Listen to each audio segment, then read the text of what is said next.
Hi good morning. അപ്പോൾ നമ്മുടെ ഇന്നത്തെ റെസിപ്പി എന്ന് പറയുന്നത് നമുക്ക് ബ്രേക്ക്ഫാസ്റ്റിന് ഉപയോഗിക്കാം, ലഞ്ചിന് ഉപയോഗിക്കാം, ഡിന്നറിന് ഉപയോഗിക്കാം, അങ്ങനെ പല സമയത്തും ഉപയോഗിക്കാൻ പറ്റിയ വളരെ ടേസ്റ്റി ആയിട്ടുള്ള റെസിപ്പിയാണ് നമ്മുടെ മുരിങ്ങയ്ക്ക മുട്ടക്കറി. മുരിങ്ങയ്ക്കയും മുട്ടയും വറുത്തരച്ച് വെച്ച കറിയാണ്. അപ്പോൾ നിങ്ങൾ ഇതുപോലെ ഉണ്ടാക്കിയിട്ടില്ലെങ്കിൽ ഉറപ്പായിട്ടും ട്രൈ ചെയ്യൂ, നന്നായിട്ട് ഇഷ്ടപ്പെടും. ഉപ്പും എരിവും ഒക്കെ പാകത്തിനാക്കി നമ്മൾ കറി വെച്ചിട്ടുണ്ടെങ്കിൽ എല്ലാവരും നന്നായിട്ട് ഇഷ്ടപ്പെട്ട് കഴിക്കും കേട്ടോ. പ്രത്യേകിച്ച് മുട്ട ഇഷ്ടപ്പെടുന്നവരും മുരിങ്ങയ്ക്ക അത്ര ഇഷ്ടമല്ല എന്നുണ്ടെങ്കിലും മുരിങ്ങയ്ക്കയുടെ ഫ്ലേവറൊക്കെ നമ്മുടെ കറിയിലേക്ക് പിടിച്ച് ആ മുട്ടയുടെ കൂടെ കഴിക്കുമ്പോൾ മുരിങ്ങയ്ക്ക കഴിക്കുന്ന ഗുണങ്ങളും കിട്ടും. മുട്ട കഴിക്കാത്ത ആളുകളാണെങ്കിൽ ഇപ്പോൾ മുട്ട കറിയിലിടുന്നതിൽ കുഴപ്പമില്ല എന്നുണ്ടെങ്കിൽ മുരിങ്ങയ്ക്കയുടെ കൂടെ മുട്ടയൊക്കെ ചേർത്ത് കറി ഉണ്ടാക്കി വരുമ്പോൾ മുട്ടയുടെ ഗുണങ്ങളും മുരിങ്ങയ്ക്കയിലേക്കും പിടിക്കും. അങ്ങനെ നമുക്ക് പ്രോട്ടീൻസും എല്ലാം നിറഞ്ഞ നല്ല അടിപൊളിയായിട്ടുള്ള കറി കഴിക്കാം. അപ്പോൾ എങ്ങനെയാണ് നമ്മുടെ ഈ ഒരു മുരിങ്ങയ്ക്ക മുട്ടക്കറി ഉണ്ടാക്കുന്നത് നോക്കാം. നമുക്ക് നമ്മുടെ ഇൻഗ്രീഡിയൻസ് നോക്കാം. നമ്മളിപ്പോൾ ഒരു മുരിങ്ങയ്ക്ക ഈ ഒരു വലിപ്പത്തിൽ മുറിച്ചെടുത്തിട്ടുണ്ട്. സാധാരണ നമ്മൾ സാമ്പാറിലൊക്കെ മുരിങ്ങയ്ക്ക കട്ട് ചെയ്യുന്ന പോലെ തന്നെ. അതുപോലെ തന്നെ 3 മുട്ട വേവിച്ചെടുത്തിട്ടുണ്ട്. 2 സവോള എടുത്തിട്ടുണ്ട്. ഒരു സവോള ഇത്തിരി വലുതാണ്, ഒരു സവോള ചെറുതാണ്. അപ്പോൾ വലിയ സവോളയാണെങ്കിൽ ഒരെണ്ണം മതി, ചെറുതാണെങ്കിൽ 2 എണ്ണം എടുക്കാം. പിന്നെ ഒരു 4 അല്ലി വെളുത്തുള്ളി എടുത്തിട്ടുണ്ട്, 2 പച്ചമുളക് എടുത്തിട്ടുണ്ട്, 1 കപ്പ് തേങ്ങ ചിരവിയതെടുത്തിട്ടുണ്ട്. അപ്പോൾ ആദ്യം നമുക്ക് ഈ മുരിങ്ങയ്ക്കൊക്കെ ഒന്ന് കുക്ക് ചെയ്യാൻ വയ്ക്കാം. അതിനുശേഷം നമ്മുടെ തേങ്ങ വറുത്ത് റെഡിയാക്കി എടുക്കാം. അപ്പോൾ നമുക്ക് മുരിങ്ങയ്ക്ക കുക്ക് ചെയ്യാൻ വയ്ക്കുമ്പോൾ വേണമെന്നുണ്ടെങ്കിൽ വെളുത്തുള്ളി ചേർക്കാം, ഇല്ലെന്നുണ്ടെങ്കിൽ അരയ്ക്കുമ്പോൾ ചേർക്കാം. ഞാനിപ്പോൾ മുരിങ്ങയ്ക്ക കുക്ക് ചെയ്യാൻ വയ്ക്കുമ്പോഴാണ് വെളുത്തുള്ളി ചേർക്കാൻ പോകുന്നത്. അതൊക്കെ നമ്മുടെ ഇഷ്ടത്തിനനുസരിച്ച് വ്യത്യാസം വരുത്തട്ടെ. എപ്പോൾ വേണമെങ്കിലും വെളുത്തുള്ളി തേങ്ങയിലോ മുരിങ്ങയ്ക്കയിലോ ചേർക്കാവുന്നതാണ്, ഏതിൽ വേണമെങ്കിലും ചേർക്കാവുന്നതാണ്. അപ്പോൾ ആദ്യം നമുക്ക് ഈ മുരിങ്ങയ്ക്ക വേവിക്കാൻ വയ്ക്കാനായിട്ടുള്ള കാര്യങ്ങൾ എന്തൊക്കെയാണെന്ന് നോക്കാം. അപ്പോൾ ഞാൻ മുരിങ്ങയ്ക്ക ഒരു പാനിലേക്ക് ഇട്ട് കൊടുക്കുന്നുണ്ട്. നിങ്ങൾക്ക് 2 3 മുരിങ്ങയ്ക്ക ചേർക്കട്ടോ. ഞാനിപ്പോൾ കുറച്ച് ക്വാണ്ടിറ്റി കറി ആയതുകൊണ്ട് ഒരു മുരിങ്ങയ്ക്ക ചേർക്കുന്നേ ഉള്ളൂ. ഇതിലേക്ക് നമ്മൾ എടുത്തു വെച്ചിരിക്കുന്ന പച്ചമുളക് ഒന്ന് സ്പ്ലിറ്റ് ചെയ്തിട്ട് ചേർക്കുക. അതുപോലെ തന്നെ ഒരു 4-5 ഇതിൽ കൂടുതൽ കറിവേപ്പില ചേർക്കാം. പിന്നെ നമ്മുടെ വെളുത്തുള്ളി ഉണ്ടല്ലോ, വെളുത്തുള്ളി ഞാനിപ്പോൾ മുരിങ്ങയ്ക്കയുടെ കൂടെ ചേർത്തിട്ട് വേവിക്കാൻ പോവാണ്. അതുപോലെ ഒന്ന് വലുതായിട്ട് തന്നെ മുറിച്ച് ചേർക്കാണ്. ചെറിയ അല്ലിയാണെങ്കിൽ ഒരു 7 അല്ലി വരെ വെളുത്തുള്ളി എടുക്കാം. വലിയ അല്ലിയാണെങ്കിൽ 4 അല്ലി മതി. 1 ടീസ്പൂൺ മഞ്ഞൾപ്പൊടി, മുരിങ്ങയ്ക്ക് ആവശ്യമായിട്ടുള്ള ഉപ്പ്. നമ്മൾ സവോളയും കൂടി ചേർക്കുന്നതുകൊണ്ട് അതിനും കൂടിയുള്ള ഉപ്പ് ചേർത്തിട്ടുണ്ട്. ഇനി നമുക്കിതിലേക്ക് വെള്ളം ചേർക്കാം. ഞാനിപ്പോൾ സവോള വഴറ്റിയല്ല ചേർക്കുന്നത്, ഇതിലേക്ക് ഇട്ടിട്ട് വേവിച്ചെടുക്കുകയാണ്. അപ്പോൾ മുരിങ്ങയ്ക്ക് ഒന്ന് തിളച്ച് വരുമ്പോൾ നമുക്ക് സവോള മുറിച്ച് ചേർക്കാം. മുരിങ്ങയ്ക്ക് നന്നായിട്ട് തിളക്കട്ടെ, അതുവരെ നമുക്ക് അടച്ചു വയ്ക്കാം. അപ്പോൾ നമ്മൾ മുരിങ്ങയ്ക്കയും പച്ചമുളകും ഒക്കെ ചേർത്തിട്ട് ഇപ്പോൾ ഇതാ നന്നായിട്ട് തിളച്ച് വന്നിട്ടുണ്ട്. ഇതിലേക്ക് നിങ്ങൾക്ക് ഇഞ്ചി ചേർത്ത് വേവിക്കണം എന്നുണ്ടെങ്കിൽ ഇഞ്ചി ചേർത്ത് വേവിക്കാം കേട്ടോ. ഞാനിപ്പോൾ ഇഞ്ചി ചേർക്കുന്നില്ല, ഇഞ്ചി തേങ്ങ വറുക്കുന്നതിലാണ് ചേർക്കുന്നത്. എന്താണെന്ന് വെച്ചാൽ ഇപ്പോൾ ഇഞ്ചി ഇതിലേക്ക് ചേർത്തിട്ടുണ്ടെങ്കിൽ ഇഞ്ചി കടിക്കാൻ കിട്ടും. ചില ആളുകൾക്ക് അപ്പോൾ ഇഞ്ചി കടിക്കുന്ന അത്ര സുഖമുള്ള ടേസ്റ്റ് ആയിരിക്കില്ല. അതുകൊണ്ടാണ് ഞാൻ ഇഞ്ചി തേങ്ങ വറുക്കുന്നതിലേക്ക് ചേർക്കാമെന്ന് വെച്ചത്. ഇപ്പോൾ നമ്മുടെ സവോള നീളത്തിൽ കനം കുറച്ച് കട്ട് ചെയ്തിട്ടുണ്ട്, അതും കൂടി ചേർത്തിട്ടുണ്ട്. ഇനി നമുക്കിതൊന്ന് ഇളക്കി കൊടുക്കാം. നന്നായിട്ടൊന്ന് ഇളക്കി മിക്സ് ചെയ്യുക. ഇനി മുരിങ്ങയ്ക്കയുടെ കുക്കിംഗ് ടൈം ആവുന്നത് വരെ ഇതിവിടെ ഇരുന്ന് വേവട്ടെ. ഈ സമയത്ത് നമുക്ക് ഇതിലേക്ക് വേണ്ട തേങ്ങയൊക്കെ വറുത്തെടുക്കാം. തേങ്ങയിലേക്ക് ഞാനിപ്പോൾ കുറച്ച് മസാലകൾ ചേർക്കുന്നുണ്ട്. നിങ്ങൾ മസാലകൾ ചേർക്കുന്നില്ല എന്നുണ്ടെങ്കിൽ 1/2 ടീസ്പൂൺ ഗരം മസാലപ്പൊടി എന്നുള്ളത് 1.5 ടീസ്പൂൺ ഗരം മസാലപ്പൊടിയായിട്ട് ചേർക്കാം കേട്ടോ. ഇല്ലെങ്കിൽ ഇതുപോലെ മസാല ചേർത്തിട്ട് വറുത്തെടുക്കുക. അപ്പോൾ ഞാൻ ഈ പാൻ മാറ്റി വെച്ചിട്ട് നമുക്ക് വേറൊരു പാൻ വയ്ക്കാം. മുരിങ്ങയ്ക്കയുടെ ഫ്ലെയിം കുറച്ച് വയ്ക്കണം, ലോ ഫ്ലെയിമിലിരുന്ന് വേവണം മുരിങ്ങയ്ക്ക. അതുകൊണ്ട് നമ്മളിപ്പോൾ വേറെ പാൻ വെച്ചിട്ടുണ്ട്. ഇതൊന്ന് ചൂടായി വരട്ടെ ഇനി. അപ്പോൾ ഇതിലേക്ക് 2 ഉള്ളിയും കൂടി ചേർക്കുന്നുണ്ട് കേട്ടോ. ഞാൻ അപ്പോൾ ഉള്ളിയുടെ കാര്യം നേരത്തെ പറഞ്ഞില്ല, അത് വിട്ടുപോയി. 2 ഉള്ളിയും കൂടി നമ്മൾ തേങ്ങ വറുക്കുന്നതിലേക്ക് ചേർക്കുന്നുണ്ട്. ഞാൻ വെളിച്ചെണ്ണയിൽ തന്നെയാണ് തേങ്ങ വറുക്കുന്നത്. നോൺ സ്റ്റിക്ക് പാൻ ആണെങ്കിലും കുറച്ച് വെളിച്ചെണ്ണ ചേർത്തിട്ട് തേങ്ങ വറുത്തെടുക്കുകയാണെങ്കിൽ നന്നായിട്ട് നല്ല എണ്ണ തെളിഞ്ഞുള്ള കറിയായിട്ട് നമുക്ക് കറി ഉണ്ടാക്കാം. എണ്ണ ചേർക്കാതെയും തേങ്ങ വറുക്കാം, കുഴപ്പമൊന്നുമില്ല. ഞാനിപ്പോൾ കുറച്ച് എണ്ണ ചേർത്തിട്ടുണ്ട്. നമ്മുടെ ആ ഒരു ബ്രൗൺ കളറിൽ നല്ല എണ്ണ തെളിഞ്ഞ കറിയായിട്ട് കിട്ടണം എന്നുണ്ടെങ്കിൽ നമ്മൾ ഇതുപോലെ വെളിച്ചെണ്ണയിൽ തന്നെ തേങ്ങ വറുത്തെടുക്കുക.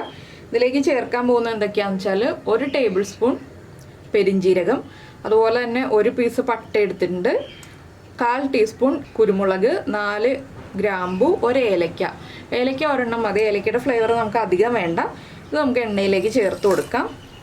ഇതൊന്ന് ചൂടായി തുടങ്ങുമ്പോൾ നമുക്കിതിലേക്ക് തേങ്ങ ചേർത്ത് കൊടുക്കാം. മസാലയുടെ എല്ലാം ഫ്ലേവർ നമ്മുടെ എണ്ണയിലേക്ക് കിട്ടാനാണ് നമ്മൾ ആദ്യമേ തന്നെ മസാലകൾ ചേർത്ത് കൊടുക്കുന്നത്. ഇല്ലെങ്കിൽ തേങ്ങ പകുതി കുക്കായി കഴിഞ്ഞിട്ട് മസാലകൾ ചേർത്താലും മതി. പക്ഷേ ഇതുപോലെ ചേർക്കുകയാണെങ്കിൽ കൂടുതൽ എണ്ണയിലേക്ക് നന്നായിട്ട് ആ മസാലകളുടെ പെരിഞ്ജീരകത്തിൻ്റെ ഒക്കെ ഫ്ലേവർ പിടിച്ചു വന്നോളും. ഇനി നമ്മൾ ചേർക്കുന്നത് തേങ്ങ ചിരവിയത്. ഇതിലേക്കും ഞാൻ വേറെ കുറച്ച് കാര്യങ്ങളും കൂടി ചേർക്കുന്നുണ്ട്. 2-3 ഇതൾ കറിവേപ്പില. നമ്മൾ വേവിക്കാൻ വെച്ചതിൽ കറിവേപ്പില ചേർത്തിട്ടുണ്ട് എങ്കിലും ഇതിലേക്കും കൂടി കറിവേപ്പില ചേർക്കുക. അതുപോലെ തന്നെ നമ്മുടെ ഇഞ്ചി എടുത്തു വെച്ചിരുന്നല്ലോ, ഇഞ്ചി ചെറുതായിട്ട് കട്ട് ചെയ്ത് ഇതിലേക്ക് ചേർക്കുന്നുണ്ട്. പിന്നെ നമ്മൾ എടുത്തു വെച്ചിരിക്കുന്ന 2 ഉള്ളി ഉണ്ടല്ലോ, അതും കൂടി ഒന്ന് കട്ട് ചെയ്ത് ചേർക്കുക. ഇനി നമുക്ക് ഈ തേങ്ങയുടെ കളർ മാറി വരുന്നത് വരെ മീഡിയം ഫ്ലെയിമിൽ വെച്ച് ഇളക്കി കൊടുത്തുകൊണ്ടിരിക്കാം. അതിനുശേഷം ബാക്കിയുള്ള പൊടികളൊക്കെ ചേർക്കാം. അപ്പോൾ നമ്മൾ കുരുമുളകും പച്ചമുളകും ചേർത്തിട്ടുള്ളത് കൊണ്ട് തന്നെ മുളക് പൊടി ചേർക്കുമ്പോൾ ശ്രദ്ധിച്ച് ചേർക്കണം, ഒരുപാട് എരിവായി പോകരുത്. അപ്പോൾ ഞാനിനി ഈ തേങ്ങ വറുത്ത് കഴിഞ്ഞിട്ട് ബാക്കിയുള്ള കാര്യങ്ങൾ പറയാം. അപ്പോൾ നമ്മുടെ തേങ്ങയൊക്കെ കളർ മാറി വന്നിട്ടുണ്ട്. ഈ സമയത്താണ് നിങ്ങൾ ആദ്യമേ മസാല ചേർത്തിട്ടില്ല എന്നുണ്ടെങ്കിൽ മസാല ചേർത്ത് കൊടുക്കേണ്ടത്, ഇല്ലെങ്കിൽ ഗരം മസാലപ്പൊടി ചേർക്കേണ്ടത് ലാസ്റ്റാണ് കേട്ടോ. ഈ വറുക്കുന്നതിലേക്കൊന്നും നമ്മൾ ഗരം മസാലപ്പൊടി ചേർക്കേണ്ട ആവശ്യമില്ല. ഗരം മസാലപ്പൊടി ചേർക്കേണ്ടത് എപ്പോഴാണെന്നുള്ളത് പറയാം. അപ്പോൾ നമ്മൾ ആദ്യം മസാല ഇടാൻ മറന്നുപോയി എന്നുണ്ടെങ്കിൽ ഈ ഒരു സ്റ്റേജ് ആകുമ്പോൾ നമ്മുടെ മസാലകളൊക്കെ ചേർത്ത് കൊടുക്കാം. അതുപോലെ തന്നെ ഫ്ലെയിം കുറച്ച് വെച്ചിട്ട് ഇനി നമുക്ക് പൊടികൾ ചേർത്ത് കൊടുക്കാം. തേങ്ങയുടെ കളറൊക്കെ ഒന്ന് ചേഞ്ച് ആയി തുടങ്ങിയിട്ടുണ്ട്, ഇത്രയും മതി. ഇനി നമുക്ക് നമ്മുടെ മല്ലിപ്പൊടിയും മുളക് പൊടിയൊക്കെ ചേർത്തിട്ട് വീണ്ടും വറുത്തെടുക്കാം. അപ്പോൾ ആദ്യമേ ഫ്ലെയിം കുറച്ച് വയ്ക്കുക. ഒരു 1.5 ടീസ്പൂൺ മല്ലിപ്പൊടി, അത് 2 ടീസ്പൂൺ വരെ ആവാം, കുഴപ്പമൊന്നുമില്ല. മല്ലിപ്പൊടി കൂടുതൽ ചേർത്തു എന്ന് വെച്ചിട്ട് ഗ്രേവിക്ക് കുറച്ച് കൊഴുപ്പ് കിട്ടുമെന്ന് മാത്രമേ ഉള്ളൂ, വേറെ കുഴപ്പമൊന്നുമില്ല നമുക്ക് മല്ലിപ്പൊടി കൂടിയാൽ. 1/4 ടീസ്പൂൺ മഞ്ഞൾപ്പൊടി. പിന്നെ ഞാൻ പറഞ്ഞല്ലോ കുരുമുളകിൻ്റെയും പച്ചമുളകിൻ്റെയും എരിവുണ്ട്, അതുകൊണ്ട് ഞാനിപ്പോൾ 1/2 ടീസ്പൂൺ കാശ്മീരി ചില്ലി പൗഡറാണ് ചേർക്കുന്നത്. എരിവുള്ള മുളക് പൊടിയാണെങ്കിൽ നമ്മൾ 1/4 ടീസ്പൂൺ ചേർക്കുക. ഇനി ഈ പൊടികളുടെ റോ ടേസ്റ്റ് മാറി വരുന്നത് വരെ നന്നായിട്ടൊന്ന് ഇളക്കി വറുത്തെടുക്കുക. ഇരുമ്പിൻ്റെ ചീനച്ചട്ടിയിലൊക്കെ വറുക്കുകയാണെങ്കിൽ വളരെ നന്നായിരിക്കും, കരിഞ്ഞു പോകാതെ ശ്രദ്ധിക്കുക കേട്ടോ. ഒരു 1 മിനിറ്റ് ഒന്ന് ഇളക്കി വറുത്തെടുക്കുക. അതിനുശേഷം നമ്മൾ ഈ പാനിൽ തന്നെയാണ് തേങ്ങ വയ്ക്കുന്നതെന്നുണ്ടെങ്കിൽ വീണ്ടും ഇളക്കി കൊടുത്തുകൊണ്ടിരിക്കുക, ഇല്ലെങ്കിൽ വേറൊരു പാത്രത്തിലേക്ക് മാറ്റി വയ്ക്കുക തേങ്ങയുടെ ചൂട് മാറി വരാനായിട്ട്. അപ്പോൾ ഞാനിത് വെള്ളം ചേർക്കാതെയാണ് കേട്ടോ അരച്ചെടുക്കാൻ പോകുന്നത്. വെള്ളം ചേർത്ത് അരയ്ക്കുകയാണെങ്കിൽ നമുക്ക് ആ ഒരു കറക്റ്റ് കളർ കിട്ടില്ല. വെള്ളം ചേർക്കാതെ അരയ്ക്കുകയാണെങ്കിൽ നമ്മൾ ഇടയ്ക്കിടയ്ക്ക് മിക്സിയുടെ ജാർ സ്റ്റോപ്പ് ചെയ്ത് വീണ്ടും ഒന്ന് സ്പൂൺ ഉപയോഗിച്ച് ഇളക്കി കൊടുത്ത് അങ്ങനെ അരച്ചെടുക്കുകയാണെങ്കിൽ നന്നായിട്ട് നമുക്ക് ആ എണ്ണ തെളിഞ്ഞ കറിയായിട്ട് തന്നെ കിട്ടും. ഇത് ചെയ്യുന്നതിൻ്റെ ഇടയ്ക്ക് നമ്മൾ മുരിങ്ങയ്ക്ക വേവിക്കാൻ വെച്ചിട്ടുണ്ട്, അതിനിടയ്ക്കൊന്ന് ശ്രദ്ധിച്ചേക്കുക, ഒന്ന് ഇളക്കിയൊക്കെ കൊടുക്കുക. 1 പ്രാവശ്യമോ 2 പ്രാവശ്യമൊക്കെ ഒന്ന് ഇളക്കി കൊടുക്കുക, അടച്ചു വെച്ചിട്ട് തന്നെ വേവിച്ചെടുക്കുക. അപ്പോൾ നമ്മുടെ തേങ്ങയും വറുത്ത് കഴിഞ്ഞു. ഇനി നമുക്ക് ഫ്ലെയിം ഓഫ് ചെയ്തിട്ട് തേങ്ങയുടെ ചൂട് കംപ്ലീറ്റ് മാറി കഴിയുമ്പോൾ അരച്ചെടുക്കാം. വെള്ളം ചേർത്തിട്ട് അരയ്ക്കേണ്ടി വരും കംപ്ലീറ്റ് ചൂട് മാറുമ്പോൾ അരയ്ക്കുകയാണെങ്കിൽ, ഇല്ലെങ്കിൽ ഇളം ചൂടിൽ അരച്ചെടുക്കുക. നല്ല ചൂടിൽ അരയ്ക്കരുത് കേട്ടോ, മിക്സിയുടെ ജാറ് തുറന്നു പോകും. അതുകൊണ്ട് ഇളം ചൂടിൽ അരച്ചെടുക്കുക. അപ്പോൾ ഞാൻ ഫ്ലെയിം ഓഫ് ചെയ്തിട്ടാണ് ഈ ഇളക്കിക്കൊണ്ടിരിക്കുന്നത്. ഇനി ഇതൊന്ന് അരച്ചെടുത്തതിന് ശേഷം നമുക്ക് ബാക്കിയുള്ള കാര്യങ്ങൾ പറയാം. അപ്പോൾ നമ്മുടെ മുരിങ്ങയ്ക്കയും സവാളയൊക്കെ നന്നായിട്ട് കുക്കായി വന്നിട്ടുണ്ട്. അതുപോലെ തന്നെ തേങ്ങ ഞാൻ വറുത്തത് അരച്ചെടുത്തിട്ടുണ്ട്. അരച്ചതെന്ന് വെച്ചിട്ടുണ്ടെങ്കിൽ ഫൈനായിട്ട് അരച്ചെടുത്തിട്ടുണ്ട്. ഇനി നമുക്കിതിലേക്ക് അരപ്പ് ചേർത്ത് കൊടുക്കാം. വെള്ളം ചേർക്കാതെയാണ് അരച്ചിട്ടുള്ളത്. അപ്പോൾ നമ്മൾ കറിക്ക് എത്ര ഗ്രേവി വേണമെന്ന് വെച്ചിട്ടുണ്ടെങ്കിൽ ഈ ഒരു സ്റ്റേജിൽ ആഡ് ചെയ്ത് കൊടുക്കുക. നമ്മുടെ വെജിറ്റബിൾസ് വേവിച്ചതിൽ വെള്ളം ഉണ്ടെന്നുണ്ടെങ്കിൽ ഒരുപാട് വെള്ളം ചേർക്കേണ്ട ആവശ്യമില്ല കേട്ടോ. ഇത് ചെറുതായിട്ടൊന്ന് കുറുകിയിരിക്കുന്ന രീതിയിൽ ചെയ്യുകയാണെങ്കിൽ കൂടുതൽ ടേസ്റ്റ് ഉണ്ടാവും കറിക്ക്. ഒരുപാട് ലൂസായിട്ടുള്ള കറിയായിട്ട് ചെയ്യാതിരിക്കുമായിരിക്കും നല്ലത്. ഇനി നമുക്ക് ഈ അരപ്പൊന്ന് മിക്സ് ചെയ്തെടുക്കാം. അരപ്പ് മിക്സ് ചെയ്ത് വരുമ്പോൾ കറി കുറുകി വരും. അപ്പോൾ നമുക്ക് അതിനനുസരിച്ച് വെള്ളം ചേർക്കാം. ഇപ്പോൾ ഞാൻ മിക്സിയുടെ ജാറിലേക്ക് കുറച്ച് വെള്ളം ചേർത്തിട്ട് ലൂസാക്കി എടുക്കാൻ പോവാണ് കറി. നമ്മുടെ ആവശ്യത്തിനനുസരിച്ച് ലൂസാക്കി എടുക്കുക. ഇനി നമുക്കിതിലേക്ക് മുട്ടയും കൂടി ചേർക്കാനുള്ളതാണല്ലോ, അതനുസരിച്ച് വേണം ഗ്രേവി എത്ര വേണമെന്ന് തീരുമാനിക്കാൻ. ഇനിയിപ്പോൾ ഇതൊന്ന് തിളച്ച് വരട്ടെ. അപ്പോൾ നമുക്ക് മുട്ട തൊലിയൊക്കെ മാറ്റിയിട്ട് 2ആയിട്ട് കട്ട് ചെയ്ത് വയ്ക്കാം. 2ആയിട്ടോ 4ആയിട്ടോ കട്ട് ചെയ്യാം, ഇല്ലെങ്കിൽ മുഴുവനായിട്ട് തന്നെ ചേർക്കാം, അതൊന്നും കുഴപ്പമില്ല. ഞാനിപ്പോൾ 2ആയിട്ട് കട്ട് ചെയ്തിട്ടാണ് ചേർക്കാൻ പോകുന്നത്. അപ്പോൾ ഈ അരപ്പൊന്ന് നന്നായിട്ട് തിളച്ച് വരണം. ഈ സമയത്താണ് നമ്മൾ ഗരം മസാലപ്പൊടി ചേർക്കുന്നത്. മറ്റുള്ള മസാലകൾ ചേർത്തതുകൊണ്ട് ഒരു 1/2 ടീസ്പൂൺ ഗരം മസാലപ്പൊടി. ഇനി ഇതും കൂടി ചേർത്ത് മിക്സ് ചെയ്യുക. നന്നായിട്ട് ഒന്ന് തിളച്ച് വരുമ്പോൾ നമ്മുടെ മുട്ട ചേർത്ത് കൊടുക്കാം നമുക്ക്. അതിന് മുൻപ് ഉപ്പൊക്കെ കറക്റ്റ് ചെയ്യുക. ഉപ്പ് കുറവാണെങ്കിൽ ഉപ്പ് ചേർത്ത് കൊടുക്കണം. എരിവ് കുറവാണെങ്കിൽ നമുക്ക് കുറച്ച് കുരുമുളക് പൊടി ചേർത്ത് കൊടുക്കാം, അല്ലെങ്കിൽ ഒരു പച്ചമുളക് സ്പ്ലിറ്റ് ചെയ്ത് ചേർക്കാം. 2 രീതിയിലും എരിവ് അഡ്ജസ്റ്റ് ചെയ്യാം. എരിവ് കൂടുതലാണെങ്കിൽ ഒരു പിഞ്ച് പഞ്ചസാര ചേർക്കാം. അപ്പം ഞാനിതൊന്ന് തിളയ്ക്കുമ്പോൾ ഉപ്പും എരിവും ഒക്കെ ഒന്ന് ചെക്ക് ചെയ്യട്ടെ. ഇപ്പോൾ നമ്മുടെ കറി നന്നായിട്ട് തിളച്ചുകൊണ്ടിരിക്കുന്നുണ്ട്. ഇനി ഇതിലേക്ക് നമുക്ക് നമ്മൾ കട്ട് ചെയ്ത് വെച്ചിരിക്കുന്ന മുട്ട ചേർത്ത് കൊടുക്കാം. മുട്ട ഞാനിപ്പോൾ 2 എണ്ണ ചേർക്കുന്നുള്ളൂ കേട്ടോ. എന്താണെന്ന് വെച്ചാൽ ഒരു മുട്ട പ്രസൻറ്റ് ചെയ്യാൻ വേണ്ടി മാറ്റി വയ്ക്കുകയാണ്. അപ്പോൾ നിങ്ങൾ കറി ഉണ്ടാക്കുമ്പോൾ 3 മുട്ടയും ഒരുമിച്ച് തന്നെ ചേർത്തോളൂ. അല്ലെങ്കിൽ 4 മുട്ടയാണ് എടുക്കുന്നതെങ്കിൽ 4 മുട്ടയും ഒരുമിച്ച് തന്നെ ചേർത്തോളൂ. ഇനി മുട്ടയിലേക്ക് നമുക്ക് കുറച്ച് ഗ്രേവിയൊക്കെ മുകളിലേക്ക് ഒഴിച്ചു കൊടുക്കാം. ആ ഗ്രേവിയൊക്കെ മുട്ടയിലേക്കൊന്ന് പിടിച്ചു വരണമല്ലോ, അതിന് വേണ്ടിയിട്ട്. അപ്പോൾ ഇനി ഇത് അടച്ചു വയ്ക്കാം കേട്ടോ.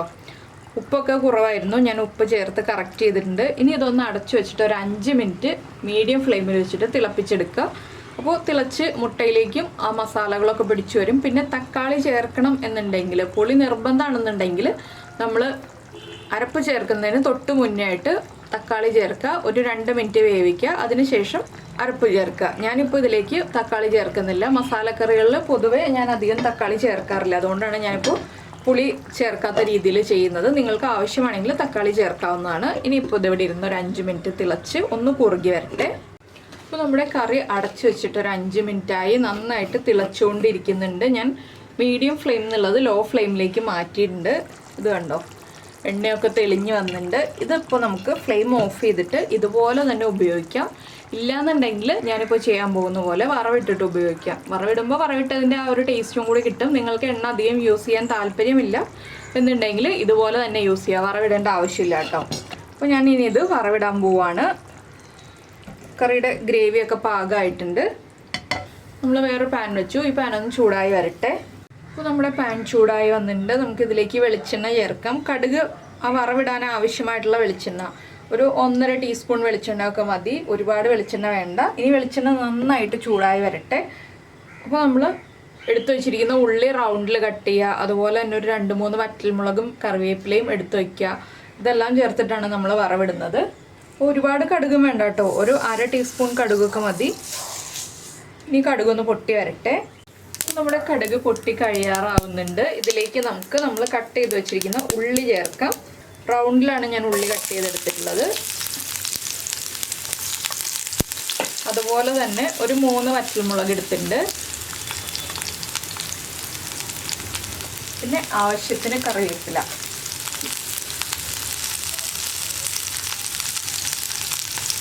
ഇതെല്ലാം ചേർത്ത് നന്നായിട്ട് ഈ ഉള്ളി ഒന്ന് ലൈറ്റായിട്ട് ബ്രൗൺ ഷെയ്ഡ് ആയി വരുന്നത് വരെ ഇളക്കി കൊടുക്കുക. ഒരുപാട് അങ്ങോട്ട് ഉള്ളി മൂപ്പായി പോയിട്ടുണ്ടെങ്കിൽ ഉള്ളിയുടെ ഒരു കയ്പ്പ് ടേസ്റ്റ് വരും. അതുകൊണ്ട് ലൈറ്റായിട്ടൊന്ന് കളർ ചേഞ്ച് ആകുമ്പോൾ തന്നെ നമുക്ക് കറിയിലേക്ക് ചേർത്ത് കൊടുക്കാം. അപ്പോൾ നിങ്ങൾക്ക് എല്ലാവർക്കും ഈ ഒരു റെസിപ്പി ഇഷ്ടമായിട്ടുണ്ടെങ്കിൽ നമ്മുടെ വീഡിയോയുടെ താഴെ ഒന്ന് കമൻറ്റ് ചെയ്യണം കേട്ടോ. ഇത് ചോറിൻ്റെ കൂടെ കഴിക്കാം, ചപ്പാത്തിയുടെ കൂടെ കഴിക്കാം, പുട്ടിൻ്റെ കൂടെ കഴിക്കാം, എല്ലാത്തിൻ്റെയും കൂടെ കഴിക്കാൻ പറ്റുന്നൊരു കറിയാണ്. നമുക്ക് ബ്രേക്ക്ഫാസ്റ്റിനും ലഞ്ചിനും ഡിന്നറിനും ഒക്കെ യൂസ് ചെയ്യാൻ പറ്റുന്നതാണ്. അപ്പോൾ എല്ലാവരും ഇതുപോലെ ട്രൈ ചെയ്ത് നോക്കിയിട്ടില്ലെങ്കിൽ ഉറപ്പായിട്ടും ഒന്ന് ട്രൈ ചെയ്ത് നോക്കിക്കോളൂ. നമുക്ക് ഒരു കറി ഉണ്ടാക്കിയാൽ ഇപ്പോൾ മുട്ട മാത്രം എടുത്തിട്ട് നമുക്ക് ചപ്പാത്തിയുടെ അപ്പത്തിൻ്റെയോ ഇടിയപ്പത്തിൻ്റെയോ ഒക്കെ കൂടെ കഴിക്കാം. മുരിങ്ങയ്ക്ക മാത്രം എടുത്തിട്ട് നമുക്ക് ചോറിൻ്റെ കൂടെയും കഴിക്കാം. മുട്ടയും ചോറിൻ്റെ കൂടെ കഴിക്കാം കേട്ടോ. ഞാനിപ്പോൾ 2 കാര്യങ്ങൾ ഉള്ളതുകൊണ്ട് രണ്ടും 2 രീതിയിൽ ഉപയോഗിക്കുക എന്നുള്ളത് പറഞ്ഞു എന്നേ ഉള്ളൂ. ഞാനിപ്പോൾ അതുപോലെയാണ് ചെയ്യാൻ പോകുന്നത്. ചോറിന് മുരിങ്ങയ്ക്ക മാത്രമേ എടുക്കുന്നുള്ളൂ. ബാക്കിയുള്ളത് ചപ്പാത്തിക്ക് കറിയായിട്ടാണ് എടുക്കുന്നത് മുട്ട. അപ്പോൾ രണ്ടും ചേർത്ത് ഒരു കറി ഉണ്ടാക്കിയാൽ നമുക്ക് കറി ഉണ്ടാക്കുന്ന ആ ഒരു സമയം ലാഭിച്ചെടുക്കാം.